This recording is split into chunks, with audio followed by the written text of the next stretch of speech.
ஒரு ஊர்ல வீரையான்னு ஒரு பணக்காரர் இருந்தாரு. அவருக்கு நிறைய விவசாய நிலங்கள் இருந்துச்சு. அவரு மிகவும் பணத்தாசை பிடிச்சவரு. அவருகிட்ட வேலை செய்யறவங்களுக்கு ஒழுங்கா சம்பளம் கூட கொடுக்க மாட்டாரு.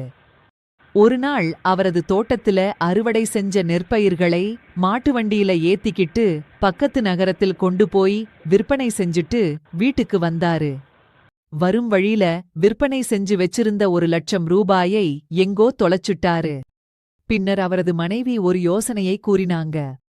பணப்பையை கண்டுபிடிச்சு தருபவங்களுக்கு பரிசு தொகை அறிவிக்கலாம்னு சொன்னாங்க.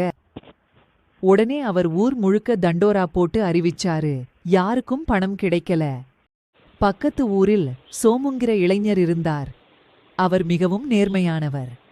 தன்னோட ஊர்ல சரியாக வேலை கிடைக்காததால பக்கத்து ஊருக்கு பிழைப்பு தேடி போனாரு. போகும் வழியில காலில ஏதோ பொருள் ஒன்று தட்டுப்பட்டது. உடனே என்னவென்று எடுத்து பார்த்தார். அந்த மூட்டையில் நிறைய பணம் இருந்துச்சு. அட பாவமே, யாரோ இந்த பணத்தை இங்க தொலைச்சிட்டு போயிட்டாங்களே அப்படின்னு சொல்லிட்டு பத்திரமா எடுத்துக்கிட்டு ஒரு கடையில விசாரிச்சாரு. அப்போ அந்த கடைக்காரர், இந்த பணம் வீரையா அப்படிங்கிற ஒருத்தருக்கு சொந்தமானதா இருக்கலாம். அவர்தான் தனது பணம் தொலைந்து போச்சுன்னு பரிசு தொகை அறிவிச்சிருக்கார். நீ உடனே அவரை போய் பாரு அப்படின்னாரு. சோமுவும் அவரை போய் பார்த்தாரு. ஐயா, இந்த பணம் நான் வரும் வழியில கீழே கடந்துச்சு. விசாரிச்சு பார்த்தப்ப அது உங்க பணமா இருக்கலாம்னு சொன்னாங்க. இத பார்த்துட்டு உங்க பணமான்னு சொல்லுங்க ஐயா அப்படின்னாரு. பணப்பைய பார்த்த உடனே அவருக்கு ஒரே சந்தோஷம். பணத்தை சரி பார்த்தாரு. எல்லாமே சரியா இருந்துச்சு. நம்ம பணம் தான் கிடைச்சிருச்சே, இவனுக்கு பரிசு தொகை எதுக்கு கொடுக்கணும்? அவரை ஏமாத்த ஒரு திட்டம் போட்டார். உடனே சோமுவ பார்த்து, நான் வெச்சிருந்த பணத்தோட தங்க மோதிரம் இருந்துச்சு.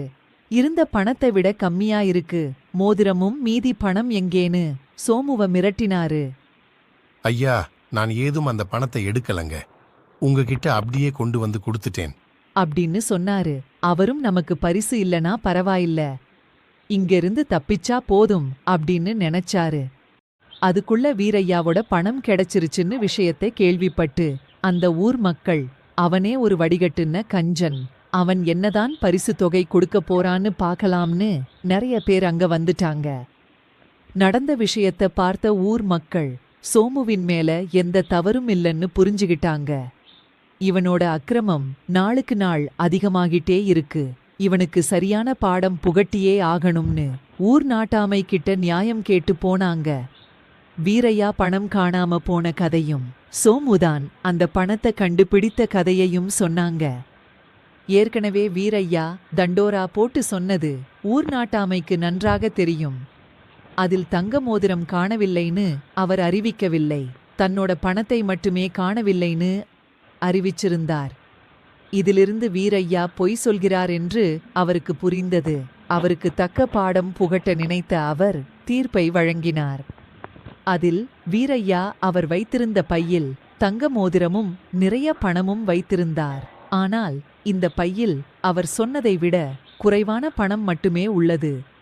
எந்த நகையும் இல்லை. ஆகவே இது வீரையாவின் பையே இல்லை, இது யாரோ துளைத்த பை. அப்படி பணம் துளைந்துவிட்டது என்று யாரும் புகார் தெரிவிக்கவில்லை. சோமுவின் நேர்மைக்கு பரிசாக பணத்தில் 1/4 பங்கும் மீதி நம் ஊர் கோவிலுக்கும் சேரும் என தீர்ப்பு வழங்கினார். வீரையாவின் பணமும் தங்க மோதிரமும் கிடைத்தவுடன் அவர் சன்மானம் வழங்குவார் என தீர்ப்பு சொல்லி சபை கலையலாம்னு சொன்னார். வீரையாவுக்கோ ஒரு நிமிடம் இதயமே நின்றுவிட்டது. ஒன்றும் பேச முடியாமல் அங்கிருந்து கிளம்பினார். சோமு பரிசு தொகையை வாங்கிக் கொண்டு அவர் ஊருக்கு போய் தொழில் செய்து வசதியாக வாழ்ந்தார். நீதி, நேர்மையான வாழ்க்கை